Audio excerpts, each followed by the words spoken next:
আসসালামু আলাইকুম ভিউয়ার্স। আজকে আপনাদেরকে দেখাবো একটা গ্রামের রাস্তা। গ্রামের রাস্তাগুলো বৃষ্টির দিনের কি অবস্থা হয়ে থাকে আর কি। এই যে রাস্তাগুলো দেখতে পাচ্ছেন, তা বৃষ্টি নামছে প্রায় একদিন আগেই, তার দ্বিতীয় দিনে এই রাস্তার পরিবেশটা আপনাদের দেখাচ্ছি।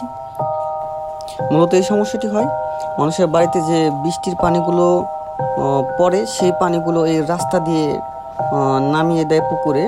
এই কারণে এই সমস্যাটি, যে মাটি ধুয়ে রাস্তায় আসে, এই কারণে এই সমস্যাটি আর কি হয়।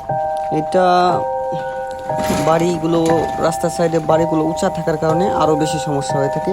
এই জন্য অতিরিক্ত মাটি ধুয়ে আসলে এই রাস্তায় অতিরিক্ত কাদা থাকে। এটা দুর্ঘটনা ঘটতে পারে যে কোনো সময়।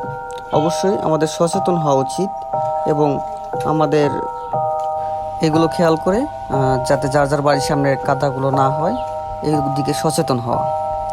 অবশ্যই ভিডিওটি ভালো লেগে থাকে আমাদের পেজটিকে ফলো দিবেন।